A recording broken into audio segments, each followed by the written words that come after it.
All right, let's see. Is my audio working? Let me know, guys. Hold on. Is my audio working? Hopefully it works. But hope you can let me know real quick in the super chat if you can hear me or not, or whatever. So I think my computer was saying like 2 apps using my computer microphone, but hopefully you guys can hear me with this live stream for this video right here. If you can hear me, what is up, everybody? This is Nick Fiore. This is the Furious Nation channel right here on YouTube. It is about 2:12 in the United States of America. It is Sunday, February 21st of 2021. Today, the Elimination Chamber. And we got a super chat already. What's up, Nick? From Dylan Ketchum. What's up, dude? How you doing? By the way, Dylan Ketchum, he has his own YouTube channel, Dylan's Wrestling Stuff. Highly recommend watching him and subscribing to his channel. Really good dude. Highly recommend subscribing to his channel. Some really good stuff over on his channel, and he just breaks it down. He's honest and really cool guy. Highly recommend go watching him and checking him out and subscribing to and subscribing to his YouTube channel. So, anyways, today, Elimination Chamber 2021. If you even realize there's a pay-per-view today, if you forgot there's a pay-per-view today, I don't blame you. I don't blame you. Period. The build to the Chamber for tonight, Elimination Chamber 2021. The build to that has been bad. It's been terrible. It's been terrible. Like 2 weeks of build, and it says it in the title of this video, and then the title of this video right here. It's the SmackDown review from this past Friday night on Fox, with SmackDown February the 19th of 2021. This past Friday night on SmackDown on Fox. This video is the review for that, and also the same video here, the preview and predictions video for Elimination Chamber 2021. Tonight, I'm gonna try to not make this video here. I'm gonna try to make it not that long for you guys. Just gonna go over the matches and who I think is gonna win and what possible outcomes could be, what could happen tonight at the Chamber. And also that's that. But the Chamber build has been terrible. Like 2 weeks of build. The Rumble this year was like January 31st of this year, right? And tonight's the 21st. And today's the 21st of February of this year, 2021. That's like 2 weeks of build. That's not enough. Like, and I've said this before with Adam, and I know he's not here with me for this today, but I know he'll be in the chat. I know he will eventually if he does. But anyways, like, and I've said this with that, but I've said this to Adam, and I've said it before, guys. 2 weeks of a build, for a pay-per-view is not enough to make the viewer care. It's not. You can't get excited for a pay-per-view that's only 2 weeks of fucking build.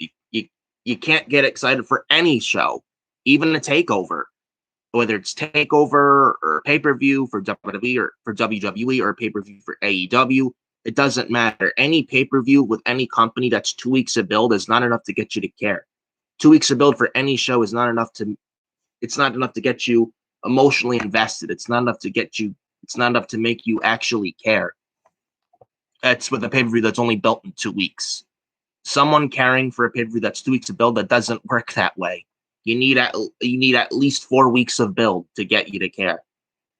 You need at least 4 weeks to get the viewer to care for an upcoming pay-per-view. I feel like, now I know some people say like and I know some people have their opinions, but I respect your opinion and all, but in my opinion, you can have the Rumble and then you have WrestleMania. If you want a pay-per-view in between both Rumble and Mania, fine. Have the Chamber. I don't even know why Fastlane is happening this year. Fastlane should not be happening this year whatsoever. Fastlane's just a waste of time. It's nothing but an F-level Raw on a Sunday night. But they're having Fastlane because of the launch of Peacock, man. I don't care if it's the day of watching Peacock or not. Fastlane should still not be happening. If you want to do Peacock, have it be for the Elimination Chamber tonight. Why they're doing it with Fastlane is just absolutely mind-boggling to me. It really is, man. It really is. Fastlane, like I said, should not even be happening. Why is Fastlane even a thing? They need to get rid of Fastlane. Get rid of the gimmick pay-per-view, get rid of Fastlane, man. I'm telling you that right now. Fastlane has never been good. Fastlane's never been good, except once or twice, but the majority of the Fastlane pay-per-views have not been good whatsoever. Just get rid of Fastlane. Get rid of it. It's not necessary. Now, and it's like the Elimination Chamber / No Way Out. That pay-per-view between the Royal Rumble and WrestleMania, that makes sense. But Fastlane makes zero sense. Fastlane makes absolutely no sense. So, and then like I said, the Elimination Chamber with tonight, only 2 weeks of build up with up to tonight. That's not enough to get you to care. If I have this be at least 4 fucking weeks, then get people to care. And better yet, like Edge, he booked himself to win the Royal Rumble this year. And it's like, I felt like the week he won the Rumble, he should have chose a WrestleMania opponent. Then the same week he won the Rumble, that same week was Edge. But they prolonged it. Oh, but if you prolong it, it makes it interesting and intriguing, man. You do realize the more they prolong it, the more it makes Vince McMahon's and WWE's job more difficult to book a WrestleMania card. You do realize someone wins the Rumble, that same week they win the Rumble, they choose their Mania opponent, then that quickly. You do realize it makes the other Mania plans that much more easier to book for you fucking clowns and creative, especially on Monday Night Raw. But no, you want to make your job harder, right? Oh, but you gotta be a hard worker, man. The Rumble winner picking his Mania opponent that same week, that's too easy, man. Sometimes the easy route's the way to go. Sometimes the hard-working route, sometimes it's not always the right way to go. It just makes things that much more stressful, and it makes for bad television. It does. It really does. And this is what happens when you have Edge prolong his WrestleMania opponent and Bianca Belair just announced Bianca versus Sasha already. Oh, but it's going to be Bianca Belair and Asuka, man. No, it's not. Asuka and Charlotte's inevitable, people. It's coming. And Adam has actually predicted this for months, since last fall, since last September. We all know it's coming. We all know it's fucking inevitable. It is. It's going to be Bianca Belair and Asuka. It's going to be Bianca Belair and Sasha Banks at WrestleMania this year for the SmackDown title. It's coming. It's going to happen. Bianca's not choosing Asuka. She's choosing Sasha this year at WrestleMania for the SmackDown Women's title. That's what's going to happen. That's what's going to happen. And again, this is what happens when you have Edge and Bianca Belair prolong their WrestleMania opponent decision up till after the Chamber. This is what happens when you prolong that. It just makes things that much more stressful on fucking television, and it makes for bad television. It makes the writer's job that much more stressful, harder, and difficult. It does. When Edge and Bianca Belair could have chosen the WrestleMania opponents the same week they won their respective Rumbles. But no, the WWE and the writers and Vince, Don, and Bruce, they want to make their jobs harder, right? They don't want to take the easy way out. They want to go the absolute most hardest route they could think of. And they think the difficult route is the way to go, and they think it works, but it doesn't. It doesn't. Edge and Bianca Belair should have chosen their WrestleMania opponents the same week they won their respective Rumbles. But anyways, this video here, might as well get started. Follow me on Twitter at FioreNick579. Follow me on Instagram at NicholasFiore2014, and follow me on Twitter at FioreNick579, and follow me on Instagram at NicholasFiore2014, and my Facebook page. Follow me on Facebook at Nicholas.Fiore.31. And make sure you guys hit that like button on this video, and be sure you subscribe to the Fiore Nation YouTube channel as well. And be sure to turn on that bell for all notifications. Hit that bell for all notifications so you're notified whenever I'm uploading videos onto YouTube and all, and it goes public on YouTube. So subscribe to the Furious Nation YouTube channel if you've not done so already. Turn that bell for all notifications, and make sure you hit that like button as well. It'll be really greatly appreciated, guys. And let's get started here, folks. Let's get started here. So this very video right here, the SmackDown review from SmackDown this past Friday night on Fox, Friday, February 19th of 2021. This video right here, and also the same video, the Elimination Chamber 2021 preview predictions and all. So we might as well get started with what happened on SmackDown real quick this past Friday. And I don't want to, and again, I don't want to make, and again, this video here, guys, I don't want to make it too long for you. So I'm just going to dive into it and all. So the show starts off. So SmackDown this past Friday night kicks off with Edge. He does his entrance, his pyro goes off. Edge kicks off SmackDown this past Friday night. Now, I didn't watch SmackDown this past Friday live. I watched it afterwards because this past Friday night during SmackDown, I was actually on Cameron Johnson's YouTube channel. Highly recommend go. I would highly recommend watching him and subscribing over to his YouTube channel and checking him out. Highly recommend watching him. He's a great dude. So make sure you go watch him. And I was on his channel this past Friday during SmackDown. We ran over the history of the Elimination Chamber, the matches that happened with the Chamber match stipulation and all. It was some really good stuff. So highly recommend watching it, guys, if you've not done so. So that I will say. And shout out to you, Cameron, and hope you're watching and want to say what's up, dude, and want to say how you doing, and hope you're watching. So SmackDown this past Friday night on Fox starts with Edge. He, like I said, he does his entrance, his Edge on the ramp. His pyro goes off. Edge's music is going off too.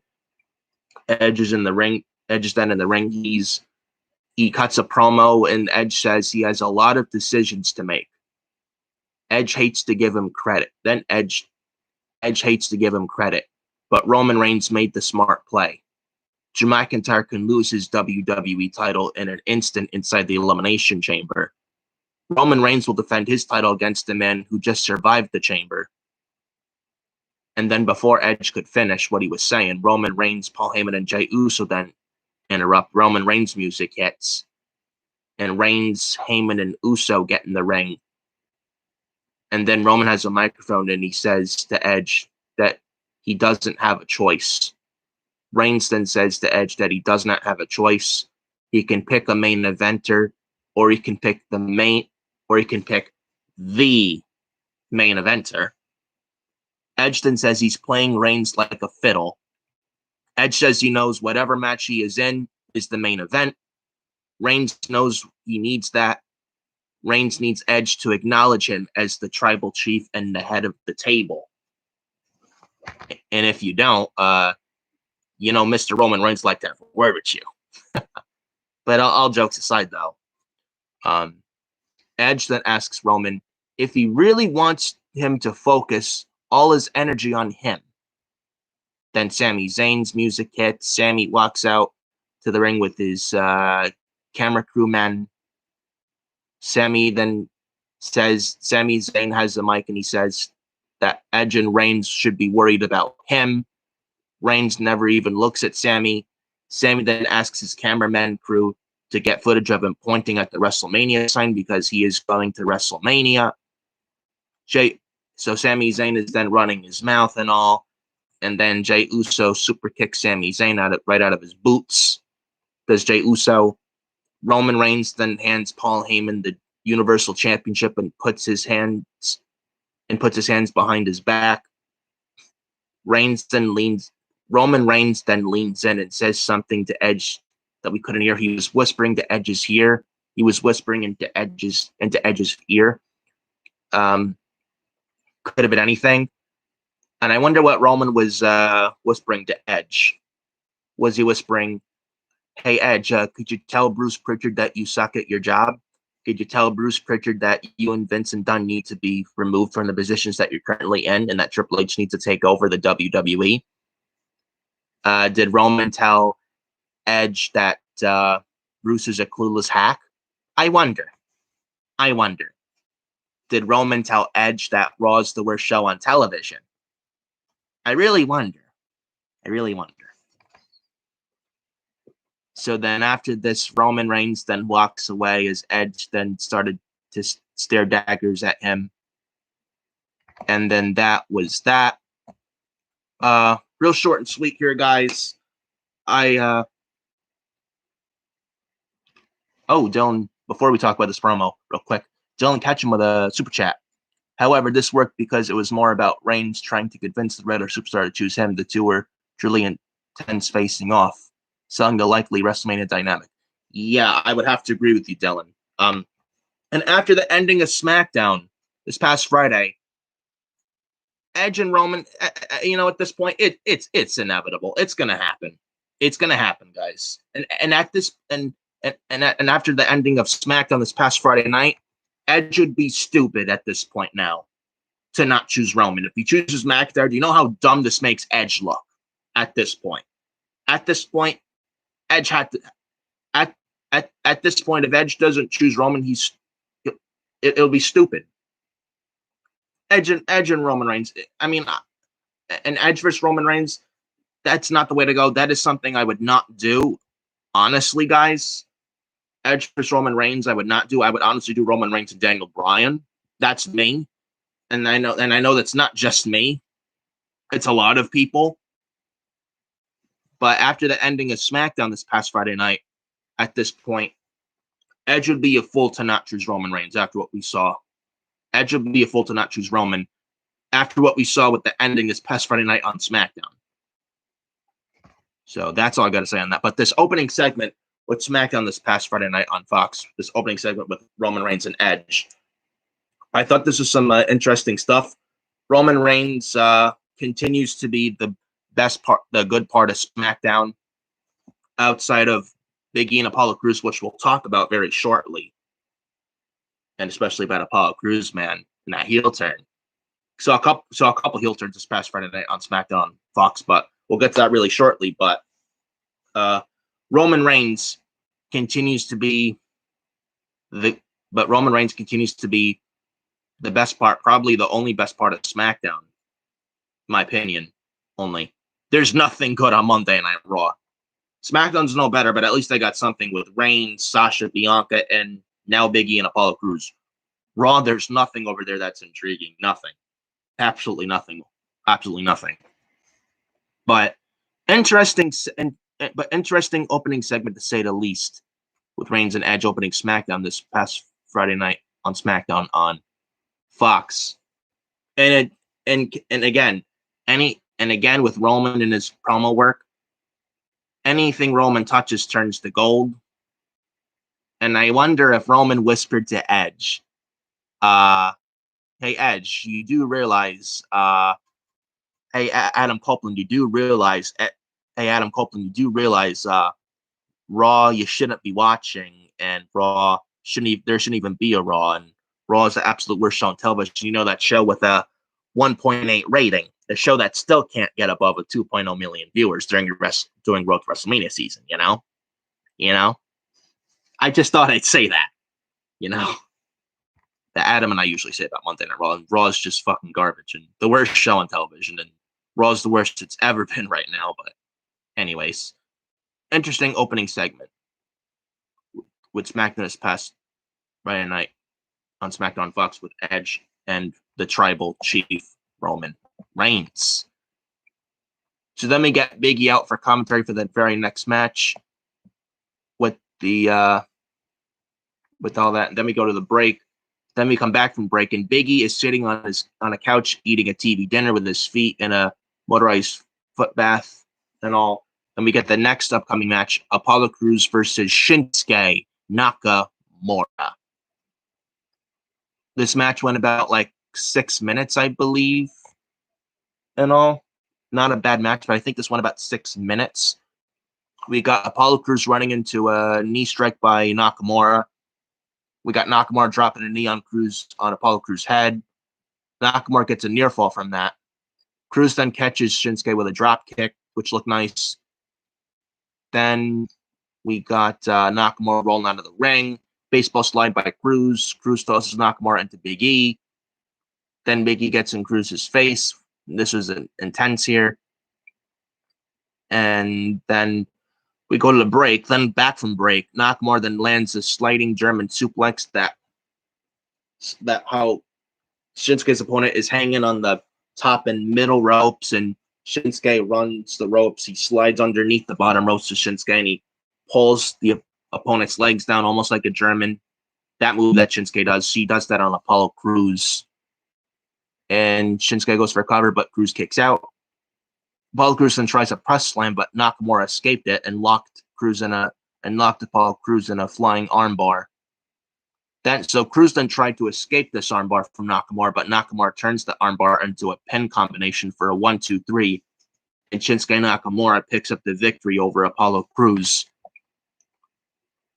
So Crews loses to Nakamura here, and then Nakamura is next to the ropes. He's celebrating his Nakamura. Then Crews is frustrated, and then he's had enough, and all of a sudden Apollo Crews snaps, and he blindsides Shinsuke Nakamura from behind as Apollo Crews. Crews attacks Nakamura after the match. Crews then launches Nakamura into the barricade, and then Apollo Crews is picking up the ring steps. There's Apollo Crews, and then Big E stands in front of Crews, and then Big E and Apollo Crews, this intense stare down. Big E is yelling at Apollo Crews to walk away. He's like, "Go back to catering. Walk. It's over. Walk. Go back to catering, Apollo. Walk." Big E said that to Apollo Crews, which I loved, man. I'm loving like this Big E that's intense right now, that's serious. This is the Big E we need to see. If this is the Big E we're going to see and not New Day Big E against Roman Reigns, if this is the current Big E we're going to see when Big E eventually faces Roman Reigns, I'm all for this. I'm liking what Big E's doing right now with this non-New Day persona right now. That's all. Just thought I'd say that. And so Big E tells Crews to walk away, and that says it's over, just walk. Big E tells Crews, walk. Then Apollo Crews then puts the steel steps down, and he starts to leave. Big E then goes to check on Nakamura. And then Crews picks up the steel steps again, and he hits Big E and Nakamura in the back with the ring steps. There's Apollo Crews. Crews then clotheslines Nakamura over the barricade. Crews then throws the ring steps into the ring. Crews then tries to hit Big E with the ring steps again, but this time the referee was standing in Apollo's way. The Big E then rolls out of the ring, and then the referee yells at Apollo Crews to put the steps down, put the steel steps down, put them down, put the steps down. Then Apollo Crews is like, okay. And then Crews, like a prick, he tosses them over the top rope and onto Big E. And then the referees and medical personnel then rush to ringside to check on Big E as Crews looks on with a devilish grin. And then Crews is yelling at the referees, "Hey, you told me to put the steps down. Hey, you told me to put the steps down." And then Crews then went up to Big E. He was like, Crews then telling Big E, it's like, you think you could tell me to walk away, and it's like to go back to catering, and you think you can just have me just wait in line. No, says Apollo Crews, and it's my time. Then Big E was touching Apollo when Big E was down and out, and Apollo's like, "Don't touch me." And then Crews just walks away with a big evilish grin on his face. There's Apollo Crews, and then that was that.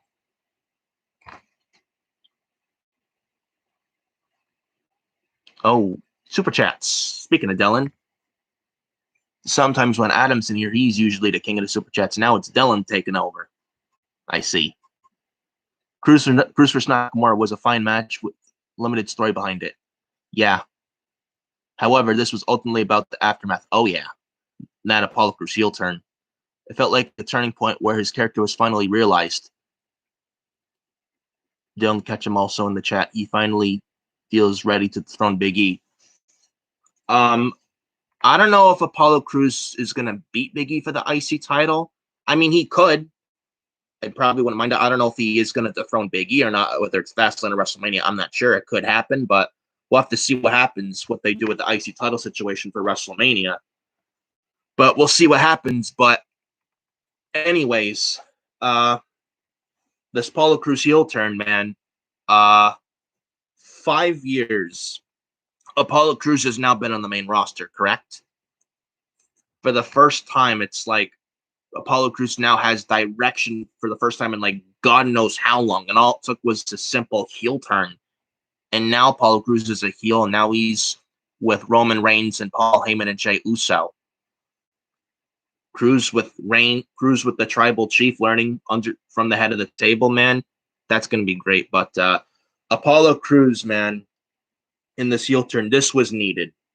And Apollo Crews heel turn, absolutely the right move. Apollo Crews is good in the ring. He can work his ass off in that ring, but charisma and personality and mic skills, Crews can't talk unless he turns heel. And I feel like this heel turn for Apollo Crews is the best thing for him. They'll be much better off for it. And if he's aligned with Reigns, Heyman, and Jey Uso and Jimmy Uso when he comes back, I'm all for it, man.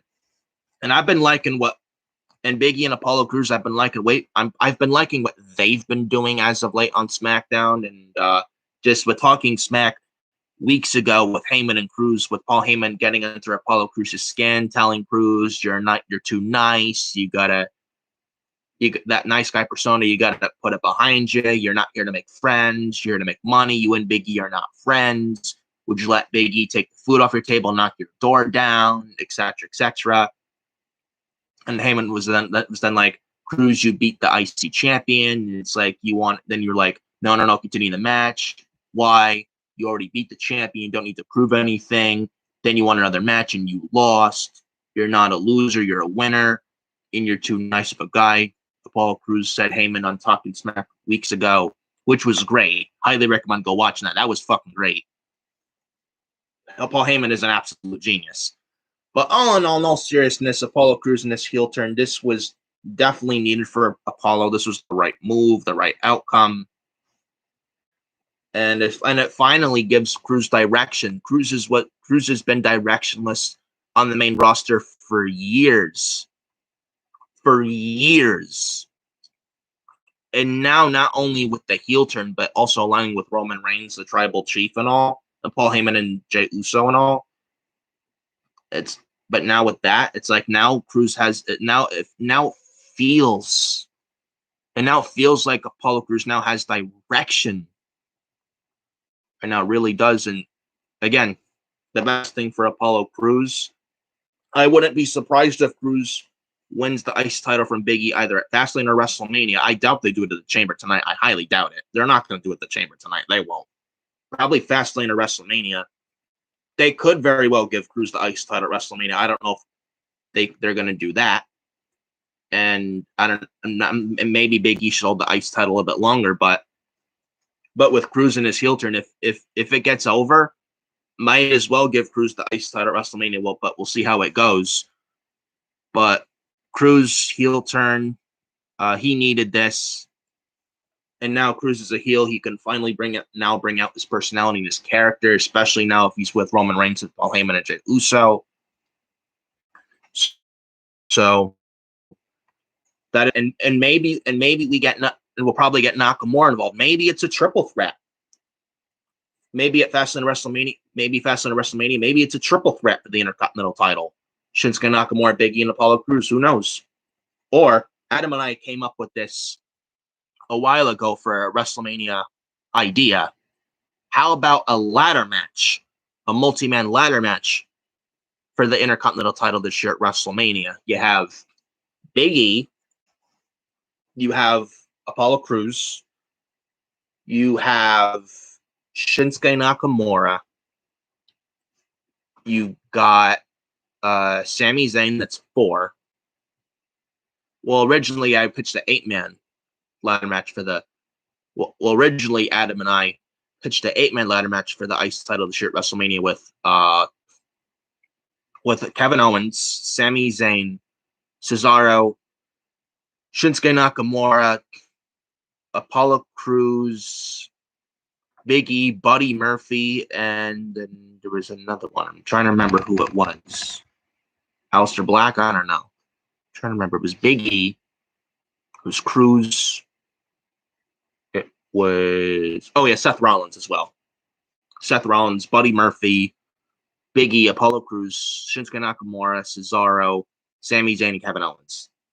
8-man ladder match for the IC title for this year's WrestleMania. That original idea pitched by myself and Adam.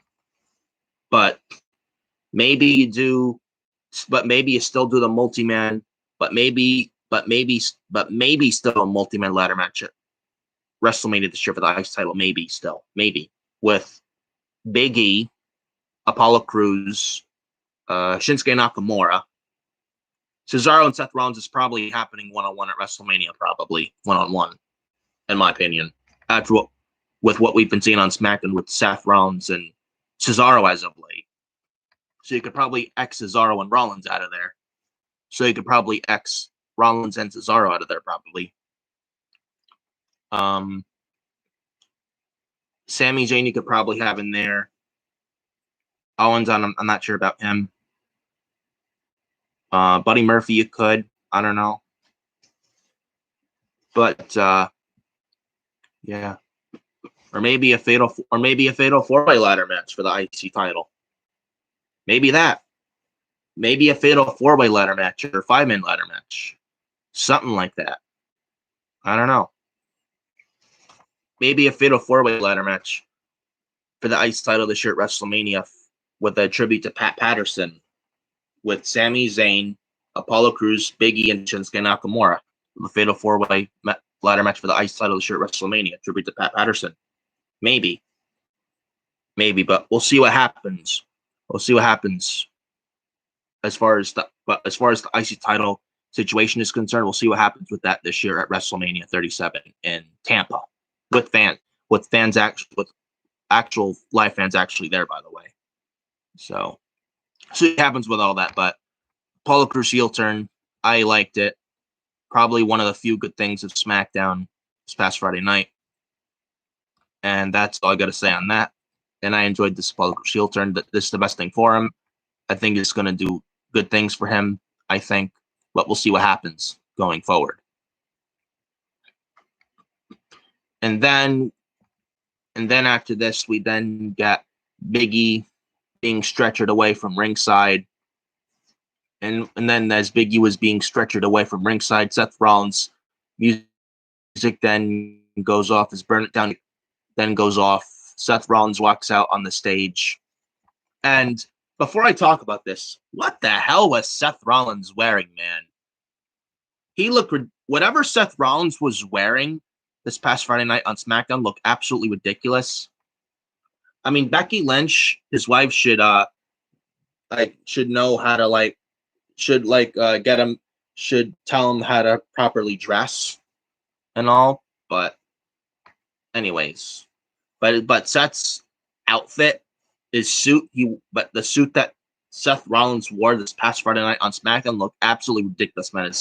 It was like a black suit with some white, kind of like, they're not circle designs, but some kind of, you can see the white, so you can see some like bright white in there, just patches. It looked ridiculous. It looked absolutely ridiculous on Seth Rollins. But we got Rollins walking out on the stage.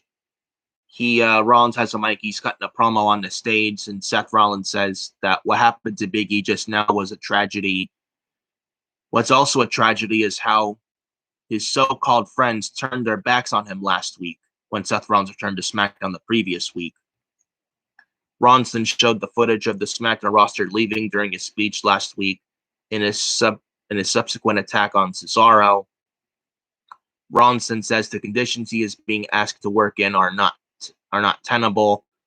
Rollins and his lawyer are taking legal action. His moment from last week was planned for months, and they ruined it all. Seth Rollins then said that the biggest loser of them all is Cesaro. Cesaro took the moment and made it about him. Rollins then said that Cesaro asked for it. That's what's going to happen to anyone who gets in his way. Seth Rollins then tells everyone to embrace the vision. I'm not sure what that vision is, Seth, but for one fact, Seth is no Messiah. The Messiah, Seth Rollins. Seth is no Messiah, man. Seth Rollins is anything but the Messiah. Anyways, but Seth Rollins mentioned Cesaro in this promo that he's the biggest loser, which is true. Cesaro is a good wrestler, but he's been underutilized for God knows how long, and he deserves a push. But he's been underutilized for God knows how long, and all. So that I will say. But this promo here from Seth Rollins and Cesaro, WrestleMania, it could happen. It could happen. I don't know what you do with Daniel Bryan at WrestleMania. I would do Roman Reigns, Daniel Bryan, but according to rumors and reports, it's going to be Roman Reigns and Edge, which I don't agree with at all. It should be Edge and McIntyre, but apparently Vince has no plans for McIntyre in the WWE title this year at WrestleMania, which is disgraceful. Imagine being Drew McIntyre and you're the WWE champion, and you're told they have no plans for you in the WWE title this year at WrestleMania. How sad is that? How fucking sad is that? Disgraceful. Absolutely fucking disgraceful. So, Rollins and Cesaro at WrestleMania. With what we've been seeing on SmackDown as of late with Seth Rollins and Cesaro, that could be the route that they're going. It could be the route that they're going.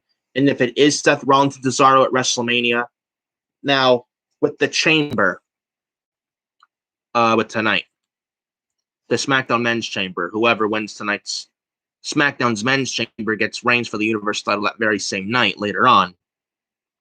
I would honestly have Cesaro win the Chamber tonight, then go on to fight Roman. Roman wins, but Cesaro puts on a good effort. Both guys look good, and they can tell the story where Cesaro comes out afterwards and says, you know, Roman, you can't beat a fresh Cesaro. You got lucky against me at the Chamber, Roman. You can't beat a fresh Cesaro on any given day. Then you do Cesaro and Reigns at Fastlane for the Universal title. Seth Rollins cost Cesaro the Universal title at Fastlane against Roman Reigns. Then we get Seth Rollins and Cesaro at WrestleMania this year. And if that's so that could happen. And if it is Rollins and Cesaro at WrestleMania this year, Cesaro needs to go over. I heard rumors that they were with that gauntlet that Nakamura did the gauntlet last month on SmackDown for the Rumble last month. With Nakamura running the gauntlet last month on SmackDown, I read rumors a while ago that spot was not supposed to be for Nakamura. It was supposed to be for Cesaro, but Cesaro didn't sign a new deal yet. Now, and they wanted to turn him, and I heard rumors that they wanted to turn him babyface, but they didn't pull the trigger because he didn't sign a new contract with WWE yet. Now he did, and now he's the babyface. This is right now. And now, do I have any faith in this company? Absolutely not. Absolutely fucking not. And I'm telling you right now, absolutely not. Do I trust this company to do anything right? Absolutely not.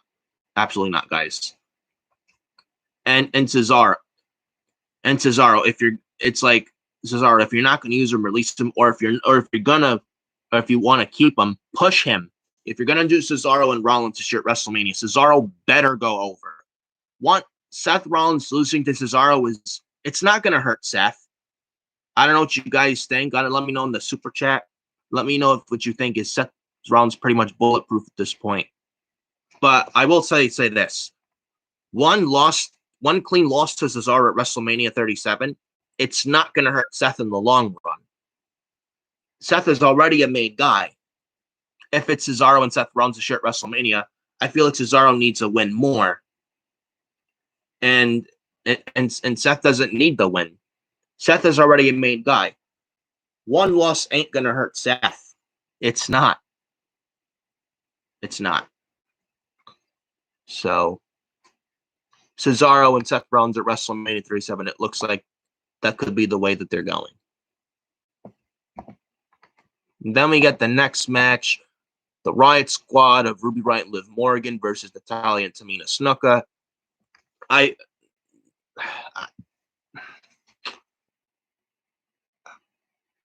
Is there really even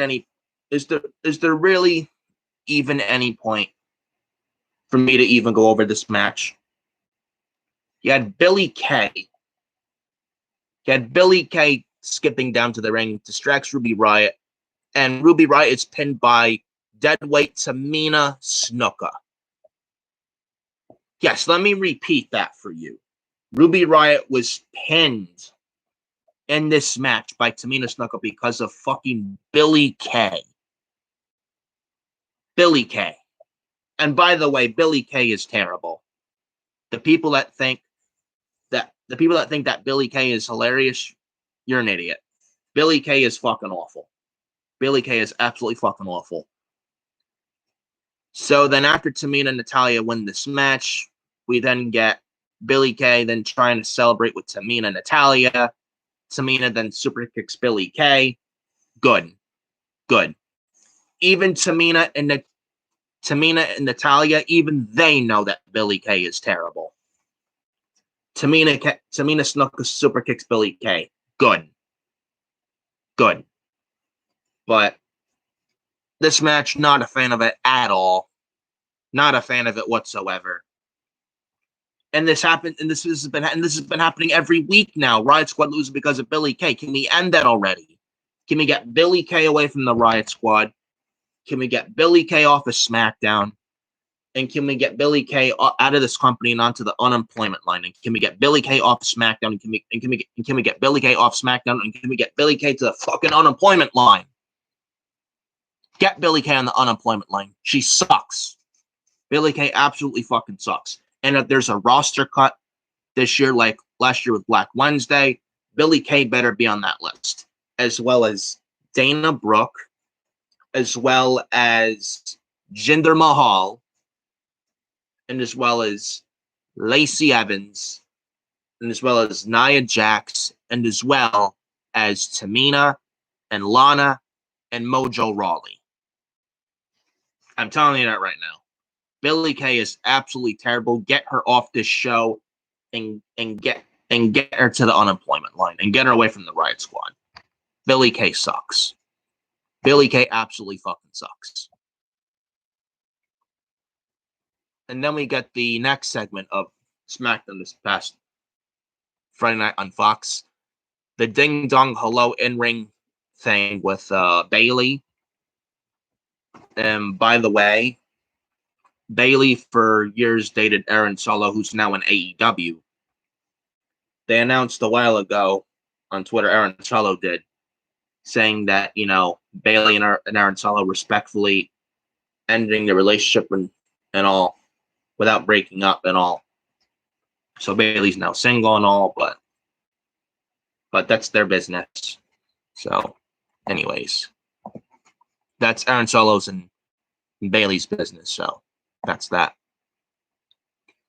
So we get the Ding Dong Hello segment with Bayley, with their guests, the women's tag team champion Shayna Baszler and Nia Jax. So we have Nia. So last week with Nia Jax, we have her on all three shows: Raw, NXT, and SmackDown. It's bad enough with Nia Jax on Monday and Raw. Now we got to see her on NXT and SmackDown. What the hell did we do to deserve that? Jesus fucking Christ, man.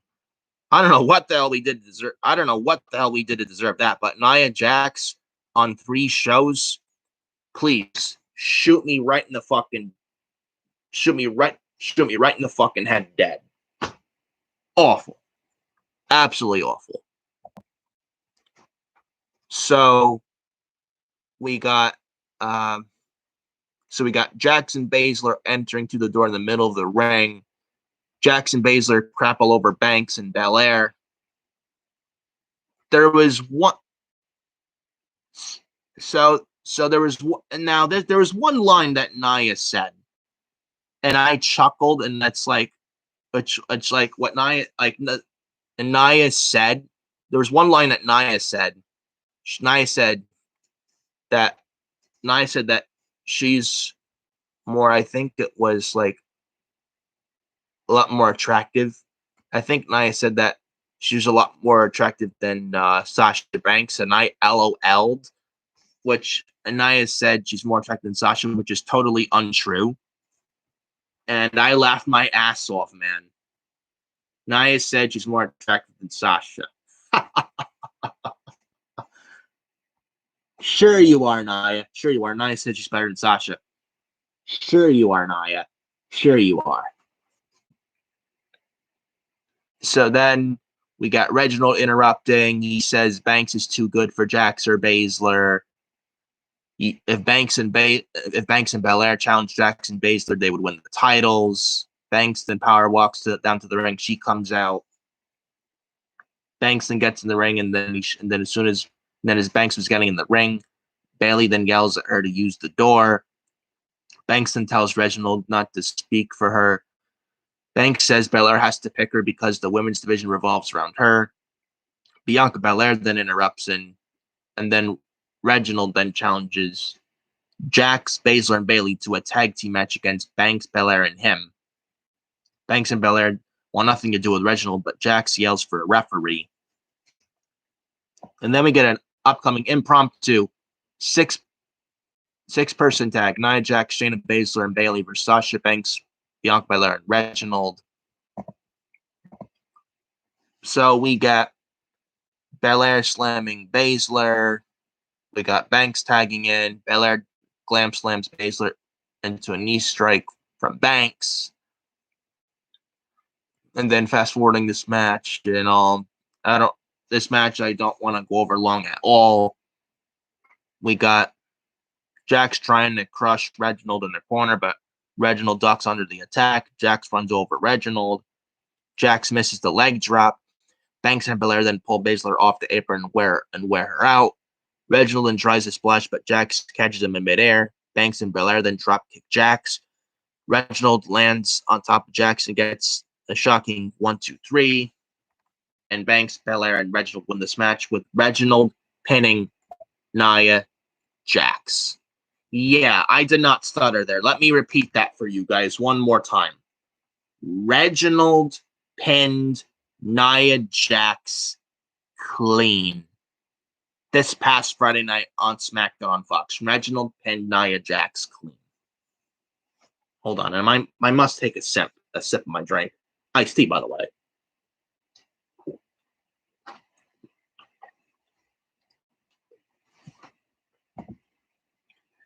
Nia Jax pinned clean by Reginald. Irresistible force, you say? Sure. Oh, but Nia Jax is the irresistible force. Nia Jax is the irresistible force, man. Sure, Nia Jax is the irresistible force. Sure, she is.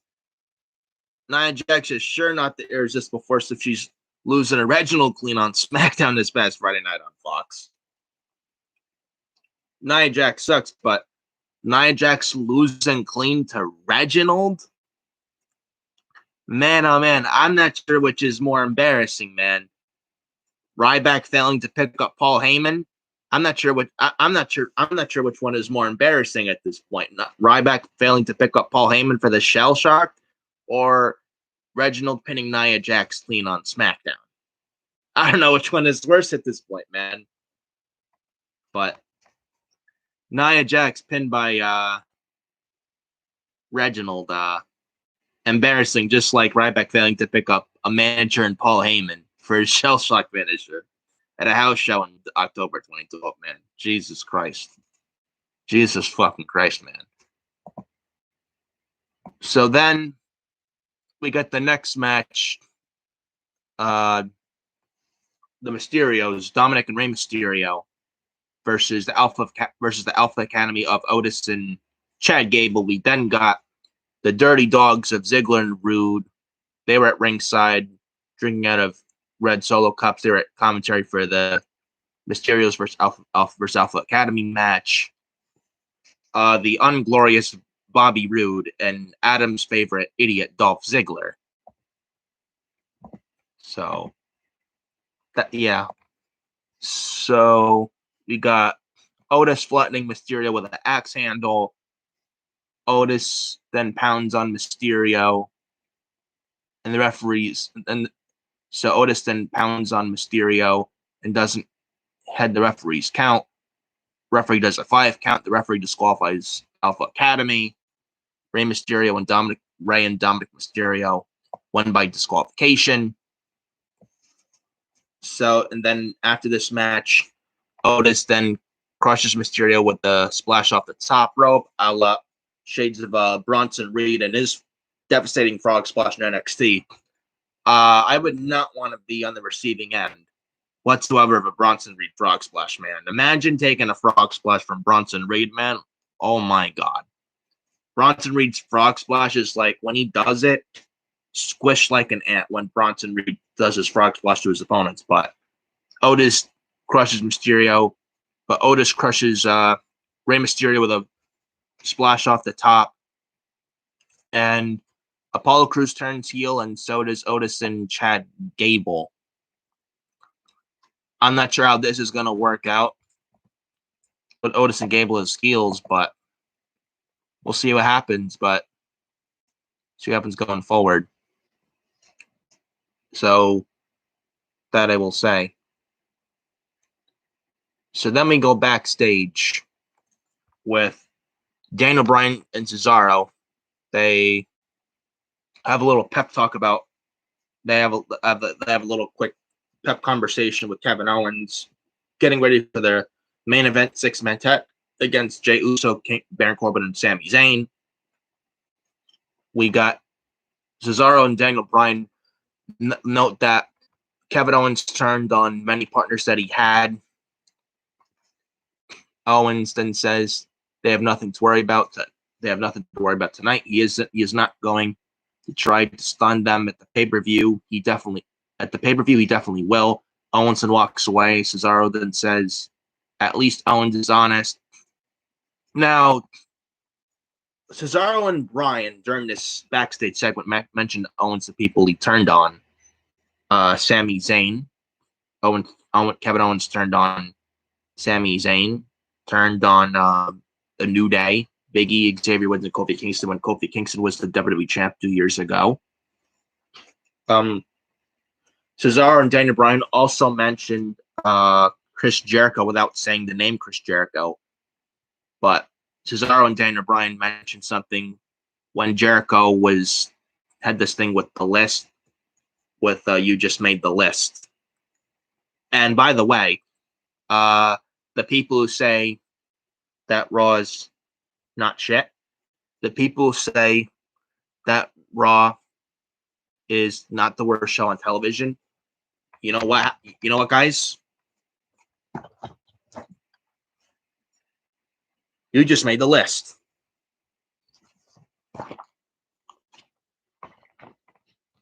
So that was that. So yeah, on SmackDown. This past Friday night on SmackDown on Fox, Cesaro and Daniel Bryan mentioned that Cesaro and Daniel Bryan brought up Chris Jericho without saying the name Chris Jericho, because Chris Jericho is obviously right now in the competition side of WWE right now, All Elite Wrestling in Jacksonville with Tony Khan. So, yeah.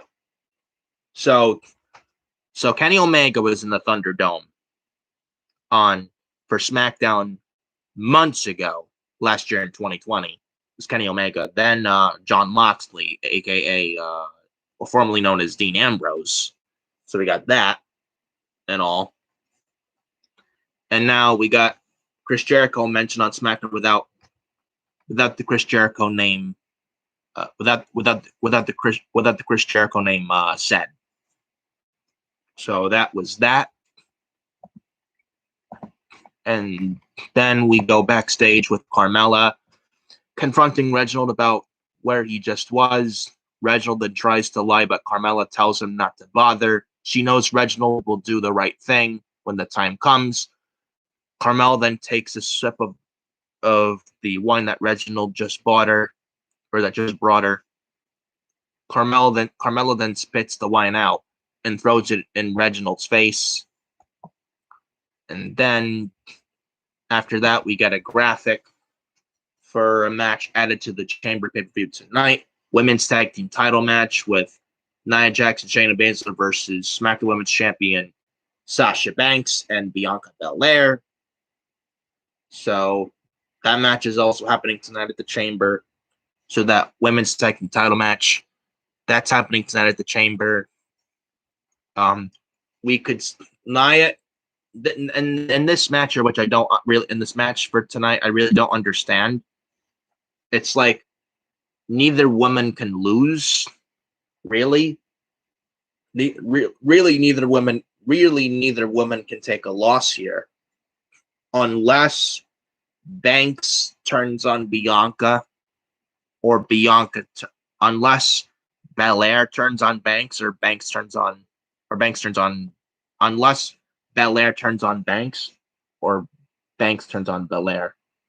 But Belair and Banks, with Sasha Banks, Bianca Belair, the shirt WrestleMania for the SmackDown Women's title, I think that still happens, and maybe we get one of them as a heel. I don't think it really matters at this point whether Sasha or Bianca is a heel. It's going to be a good. It should still. It doesn't matter at this point. It should still be a good match to share WrestleMania, regardless, if given the opportunity. But we're gonna see what happens, man. Maybe Sasha's the one to turn. I don't know, but we're gonna see. Well, but we'll see. We'll see what happens tonight at the Elimination Chamber. And then we get the 6-man tag main event this past Friday night on SmackDown on Fox. Jey Uso, Baron Corbin, and Sami Zayn versus Kevin Owens, Daniel Bryan, and Cesaro. We got Sami getting in Uso's face as he gets in the ring. Edge then walks down to the ring for commentary for this match. Does Edge? Daniel Bryan and Cesaro then double team Jey Uso. Bryan gets worked over by Corbin. Cesaro then tags in and knocks Corbin and Uso off the apron. Cesaro then lands multiple European uppercuts to Sami Zayn. Sami then rolls out of the ring and argues with Jey Uso and Baron Corbin. Corbin and Uso then both toss Sami back in the ring. Cesaro then does his Cesaro swing on Sami Zayn. And then after this, Cesaro then slingshots Sami right into the corner. Sami tags in Baron Corbin, who also gets trapped in the Cesaro swing. Then we go to the break, and then after the break, we then get Cesaro still doing the swing to Corbin. Corbin gets in the corner. Uso gets the tag in and launches Cesaro, and then Uso then launches Cesaro over the announce desk. Paul Heyman has then joined the commentary desk. Uso and company then take turns working over Cesaro. Cesaro then eventually manages to tag in Daniel Bryan, who clears the ring. Daniel Bryan takes Sami Zayn off the top rope with a butterfly suplex, which looked nice. Bryan then transitions into the yes lock. Sami Zayn taps out. Kevin Owens, Daniel Bryan, and Cesaro win this match here. Then after this match, Daniel Bryan's doing this yes chant to the virtual fans. This Daniel Bryan. Baron Corbin comes in. Corbin hits the end of days on Daniel Bryan. We got everyone else doing their finishers as well. We got Jey Uso hitting a super kick. We got Edge. Then Edge gets in the ring. He spears Jey Uso. Then Roman Reigns then comes out of nowhere, and Roman then spears Edge. And then Roman spears Edge. Then Roman's yelling at Edge, "You can open the show, but you're not going to end the show." And that's what Roman said to Edge after Roman speared Edge. And then SmackDown goes off the air. And that was that with SmackDown this past Friday night with SmackDown on Fox. Not really a good show, if you ask me. Not really a good show. I'm being honest with you guys. Not really a good show. Not really a good show whatsoever. Was it better than Raw? Yes. Anything is better than Monday Night Raw. But was SmackDown a good show? No. No. And like I said at the beginning of this video, Roman speared Edge at the ending of SmackDown this past Friday night on Fox, correct? Roman speared Edge at the end of SmackDown this past Friday night. At this point, Edge would be stupid to choose anyone not named Roman. If Edge chooses McIntyre, do you know how stupid this would make Edge look? It would be absolutely ridiculous. Roman speared Edge at the end of SmackDown this past Friday night. And with that ending this past Friday night on SmackDown on Fox, at this point, and after watching that ending this past Friday night on SmackDown on Fox, Edge and Roman Reigns, at this point, it's gonna happen. Edge and Roman Reigns is happening. It's gonna happen at this point. And if Edge doesn't choose Roman after the Chamber, it would make Edge look really, really stupid. It would make him look like an idiot. It would. Edge would be a fool to not choose Roman for Mania at this point. After what we saw with the ending with this past Friday night on SmackDown on Fox. Edge versus Roman Reigns is not the way to go, in my opinion. It's not. Edge Roman Reigns is not the way to go whatsoever, in my honest opinion. But after the ending of SmackDown this past Friday night, Edge Roman Reigns, it's happening at this point. At WrestleMania this year, at this point, it's going to happen. It's going to happen. And Edge would be a goddamn fool to not choose Roman at this point. Edge and Roman Reigns is happening at WrestleMania. And that's your SmackDown review from this past Friday night on SmackDown on Fox, with SmackDown this past Friday night on Fox, February the 19th of 2021. And we're going to get started right now with this video right here. With this other half of the portion of this video, the preview and predictions for tonight's Elimination Chamber pay-per-view for this year of 2021. Tonight's 2021 Elimination Chamber pay-per-view events. We're going to go over the matches of tonight's card, the predictions and all. So, and also, we'll start talking about this match first. Right away. We have 5 matches on the card tonight for the Chamber. 5 matches. 2 Chamber matches. And we got a triple threat for the U.S. title, tag team match for the women's tag titles, and a universal title match and all. So, might as well talk about the SmackDown Men's Chamber match first right now, guys. So, the SmackDown Men's Chamber, we got Jey Uso versus Kevin Owens versus Baron Corbin versus Sami Zayn versus Cesaro versus Daniel Bryan. An Elimination Chamber match for a Universal Championship match later in that very same night. Baron Corbin's not winning. Sami Zayn's not winning. I like Sami Zayn and he's a genius, but he's not winning. Sami Zayn's not winning. Baron Corbin's not winning. Sami Zayn's not winning. Jey Uso's not winning either. So Jey Uso, Baron Corbin, Sami Zayn, they're not winning. So that automatically X's them out. Kevin Owens and Reigns, they're done. Owens is done with Reigns. It's over. So Kevin Owens is not my prediction. I think it's either Cesaro or Daniel Bryan. I think one of those two could win tonight, but Daniel Bryan winning and facing Reigns at the Chamber, like Roman Reigns versus Daniel Bryan. You're really gonna give that away at a D-level pay-per-view in the Elimination Chamber? You're not gonna do that. You're not gonna do that. Cesaro has to win this Chamber. Cesaro has to win it. Cesaro has momentum right now. Cesaro's been winning recently. And and Cesaro would have to win the Chamber, right? Right? With Cesaro, like Cesaro recently, he beat Daniel Bryan twice. It would make sense for Cesaro to win this match, right? Cesaro would have to win this Chamber. I'm going with Cesaro. I'm going with Cesaro to win the Chamber, and Cesaro winning the Chamber, and Cesaro should win the Chamber. Daniel Bryan and Roman Reigns, you're not going to give that away at Elimination Chamber. I'm telling you that right now. Owens and Reigns, their rivalry is done. I'm picking Cesaro to win the Chamber.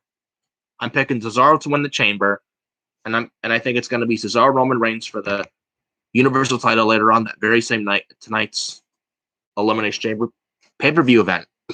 And Reigns is going to beat Cesaro, but it's not going to be a fresh Cesaro. And then I think we're going to get Cesaro and Reigns then also for the Universal title at Fastlane. Seth Rollins then costs Cesaro the title. Seth Rollins then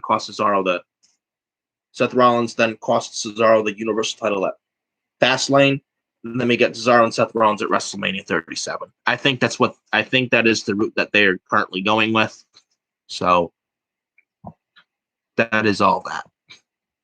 So he went over the SmackDown Men's Chamber and the Universal title match as well. So we went over the SmackDown Men's Chamber and the Universal title match as well for the Chamber tonight.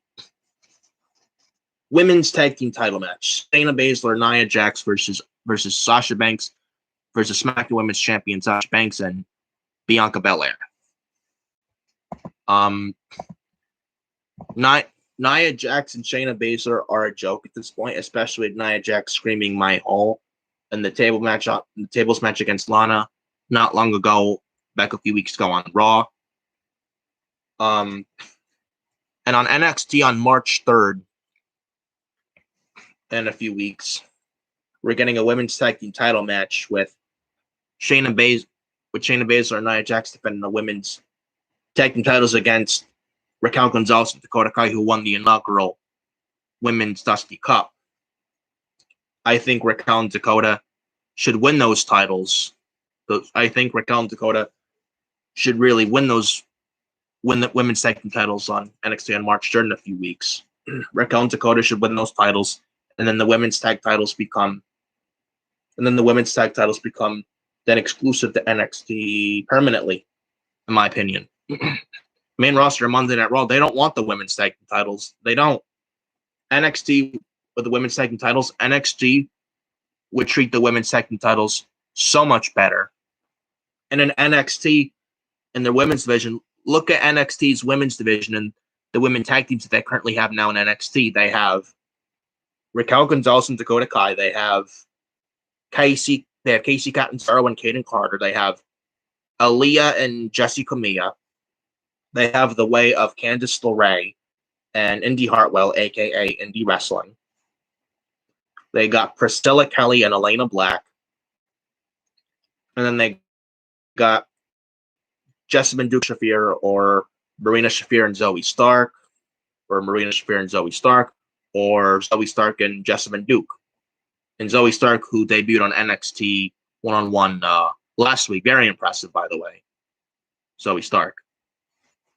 So I thought I'd say that. But NXT's women's division and the female teams that NXT currently has, and the legit women's teams that NXT's women's division currently has right now in NXT, there's a lot more legit teams.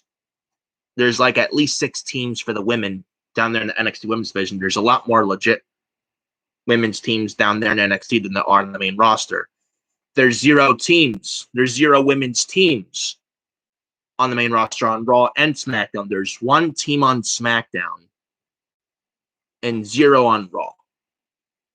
The main roster, Raw and SmackDown, they only have 1 women's team, and that's the Riot Squad and Ruby Riott and Liv Morgan. The Riot Squad. That's it. And Ruby Riott and Liv Morgan are from SmackDown. 1 team on SmackDown, and there's 0 teams on Raw. And no, Mandy Rose and Dana Brooke doesn't count. Mandy Rose and Dana Brooke doesn't count. Mandy Rose is good, but she's buried on Raw. Mandy Rose is good, but she's buried on Monday Night Raw. Dana Brooke is awful. Oh, but there's Peyton Royce and Lacey Evans, man. Peyton Royce is decent, but Lacey Evans is terrible. Nia Jax and Shayna Baszler are a joke, and Nia Jax is terrible. And I like Shayna Baszler, but Shayna's worth so much more than being paired with Nia Jax. And then you have Naomi and Lana. That's a makeshift team. Lana and Naomi, it's not a tag team at all. There's zero teams on. There's zero women's teams. There's zero women's teams on the main roster on Raw and SmackDown. Only one fucking women's team. Only one fucking women's team on the main roster for Raw and SmackDown. Only one. Ruby Riott and Liv Morgan, the Riott Squad, and they're from fucking SmackDown. The Riott Squad, Ruby Riott and Liv Morgan. When you have one team on SmackDown, like for the women's tag teams on the main roster on Raw and SmackDown, when you have one women's team on SmackDown, when you have one women's team on SmackDown and zero women's teams on Raw, you know you got a fucking issue. Big time. Big time. Raquel Gonzalez and Dakota Kai should win those women's tag team titles in NXT on March 3rd in a few weeks. And the women's tag titles should be, and then afterwards, the women's tag team titles should then be exclusive then to NXT permanently afterwards. That's what needs to happen. That's what needs to happen. And this women's tag women's tag title match with tonight's elimination in this women's tag title match for tonight's Elimination Chamber, Nia Jax and Shayna Baszler are going to win. And I think Sasha turns on Bianca. And I think Sasha turns on Bianca, or Bianca turns on Sasha. That's what I think happens.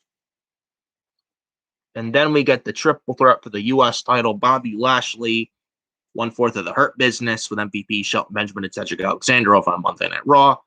Triple threat for the United States title. Bobby Lashley defending against Keith Lee and Matt Riddle. I'm hearing recent reports of Vince McMahon finally giving up on Keith Lee, which is sad. Vince McMahon apparently sees nothing in Keith Lee. And Vince McMahon apparently sees nothing in Keith Lee, and that's fucking disgusting. And it's like, Keith Lee, he was so good at NXT. You call him up to Monday Night Raw, you completely ruin the guy as soon as he made his first footsteps onto Monday Night Raw. Awful. Absolutely fucking awful. Keith Lee got called up to Raw with zero plans for Keith Lee got called up to Raw from NXT to Raw with zero plans for Keith Lee on Monday Night Raw, and it's sad. And Adam and I actually talked about this the other day with the NXT call-ups and all. If you have not, like the NXT guys and girls that get called up to the main roster, if you have nothing for them on the main roster, don't call them up. Keep them in NXT if you have nothing for them on the main roster. Just look at what they did to Keith Lee and Matt Riddle and Dominic Dijakovic. Absolutely fucking sad. Look what they did to Keith Lee. They changed his theme music. They changed his in-ring gear. They put him in a vest and then in a singlet, which looked ridiculous. And Keith Lee's not been on, and Keith Lee on Raw TV. He's not been seen on Raw TV since, like, what, a month ago or a few weeks ago. Keith Lee very underutilized on Monday Night Raw, and it's not his fault. It's not his fault. And there's no live fans right now. There's virtual fans right now. So how does Vince even know that Keith Lee is over or not? So how does Vince even know right now that whether if Keith Lee is over or not? Whether if Keith Lee is over or not right now? There's no live fans right now. There's virtual fans right now. And apparently Vince sees nothing in Keith Lee, which is absolutely fucking criminal. Absolutely fucking criminal. Keith Lee should have stayed in NXT. This guy was North American champion and NXT champion simultaneously in NXT was Keith Lee. And you call him up to Monday Night Raw, and you absolutely buried the fucking guy as soon as Keith Lee made his first footsteps onto Monday Night Raw last August. Oh, terrible. Absolutely terrible.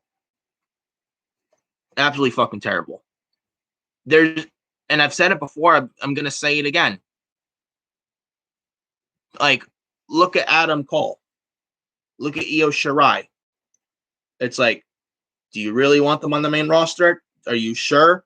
Look at Keith Lee. Look at Matt Riddle. Look at Dominic Dijakovic. Look at Mia Yim. Look at Nikki Cross. Look at Nikki Cross. Look at those people, and that would be Io Shirai's and Adam Cole's future. Awful. Absolutely awful. Keith Lee deserves so much better. They should have, and with Keith Lee, they never should have called him up to Raw. He should have stayed in NXT if Raw had nothing for the fucking guy. Absolutely fucking disgraceful, if you ask me. Very, very disgraceful. If you have nothing, like these NXT guys and like these guys and girls from NXT, if you have nothing for them on the main roster, keep them down in NXT. If you have zero plans for them on the main roster, do not call them up. If you have nothing for them on the main roster, do not call them up and keep them down in NXT.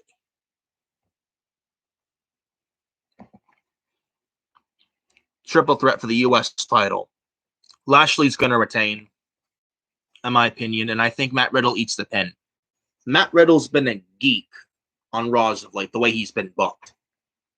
Not his fault, but man, oh man, has Raw really killed Matt Riddle at this point. They really have, man. Him talking about Air Bud and pizza and presidents, just god awful. And it's not Matt Riddle's fault. It's the fucking Raw writers. It's their fault for scripting Matt Riddle on Monday Night Raw, big time. Big time. Bobby Lashley, I think, retains the U.S. title tonight. And then we get Lashley and Keith Lee for the U.S. title, either at Fastlane or WrestleMania this year. Bobby Lashley and Keith Lee for the U.S. title this year at either Fastlane or WrestleMania. I think that's what they might do. But we'll see what happens. But Keith Lee deserves so much better, man. He really fucking does. Keith Lee deserves so much more better. So much more better. And then the final match on tonight's, and then the final match for tonight's Elimination Chamber pay-per-view event, the Raw Elimination Chamber match for the WWE Championship. We have Drew McIntyre versus AJ Styles versus Jeff Hardy versus Randy Orton versus Sheamus versus Kofi Kingston. All 6 of these guys former WWE champions. And then we had the gauntlet this past Monday night on Raw, with all 6 of these guys in it, with the winner of the gauntlet this past Monday on Raw getting the right to enter the chamber, getting to enter the Raw chamber, with the winner getting the right to enter the Raw chamber. Last night, Sheamus won that. Sheamus will enter the Raw chamber last for tonight's. And this match here, I'm sorry, I don't care. I don't care. Jeff Hardy's been a loser ever since coming to Raw last October in the draft. And I hate to say that about Jeff Hardy because I'm a Jeff Hardy fan and I hate to say that about him, and he deserves so much better. Like with Jeff Hardy, either release the guy and have him go to AEW, or if there's another draft or shakeup this year, move Jeff Hardy back to SmackDown and have a SmackDown program over the Universal title with Roman Reigns and Jeff Hardy. That would be fucking great. Do you know how much heel heat Roman Reigns would get in the feud with Jeff Hardy on SmackDown over the Universal title? Roman Reigns would be hated as a heel for the right reasons, even more so. Reigns would be hated even more so for all the right reasons. That's how beloved Jeff Hardy is. That's how beloved Jeff Hardy is. And I remember a Jeff Hardy YouTube video with a Q&A in 2017. It's on YouTube. It was 2017, 4 years ago, the year that Jeff Hardy returned to WWE 4 years ago, along with his older brother Matt Hardy. It was a Q&A video. Jeff Hardy mentioned that with him returning to WWE in 2017 and all, when he returned to WWE in 2017, one of his dream opponents Jeff Hardy wanted to fight was Roman Reigns. Jeff Hardy wants to fight Roman Reigns. Give the man what he wants. Give Jeff Hardy what he wants. And if there's another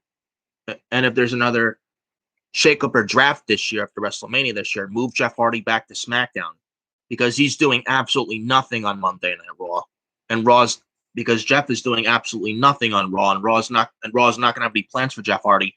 Ever since Jeff moved to Raw last October in the draft, only 2 people Jeff Hardy is feuded with ever since coming to Raw last October. Guess who those 2 people are?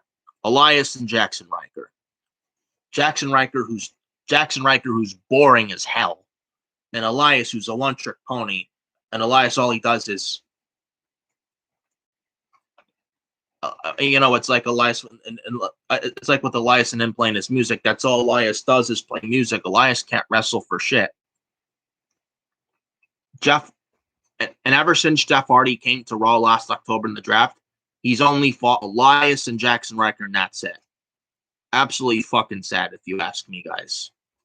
Absolutely fucking sad and disgraceful. Jeff deserves so much better. And if there's another draft or shakeup this year, and if there's another draft or shakeup this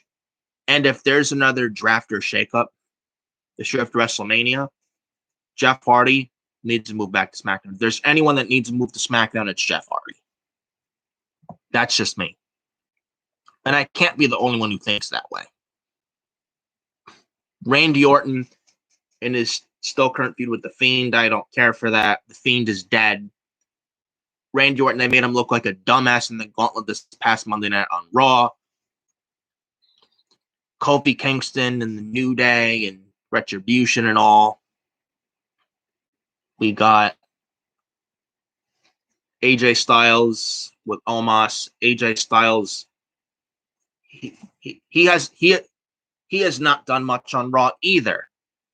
AJ Styles, he has not done much on Raw either, if you ask me. Ever since coming to Raw last October in the draft. Drew McIntyre, they foolishly took the title off him last year at Hell in a Cell, then they put it back on him less than a month later last year in October. Now they're trying to build up, and now they're trying to rebuild Drew McIntyre up again. And then Sheamus, he's been feuding with McIntyre as of late, but Sheamus and Drew McIntyre, when you think WrestleMania, do you think Sheamus and Drew McIntyre? I don't. When I think Sheamus versus McIntyre, I think of a Backlash or a Royal Rumble or SummerSlam, but WrestleMania, no. No. Drew McIntyre and Sheamus, that should not happen at WrestleMania. It should be McIntyre for someone else at WrestleMania. Not named Brock Lesnar or Braun Strowman. Woo-hoo! Woo! Because Braun Strowman runs fast, guys. I'm not sure if you realize that. It's major groundbreaking information, man. Groundbreaking information. And it's that Braun Strowman can run really, really fast. But for a while, Braun Strowman could not run fast because the Strowman Express completely ran out of gas and completely blew out his tire. But now, with Braun Strowman, now he's back on Raw, unfortunately. Fucking Christ. Fucking Christ. And McIntyre and Strowman at Mania for the WWE title, I hope to God not. I don't want to see that. That would be fucking awful. That match would be a total shitfest at WrestleMania. It would. I don't want to see that. And I hope that's not the route I hope that's not the route that they go with. So we got the Raw Chamber match with the predictions to go over with real quick and all.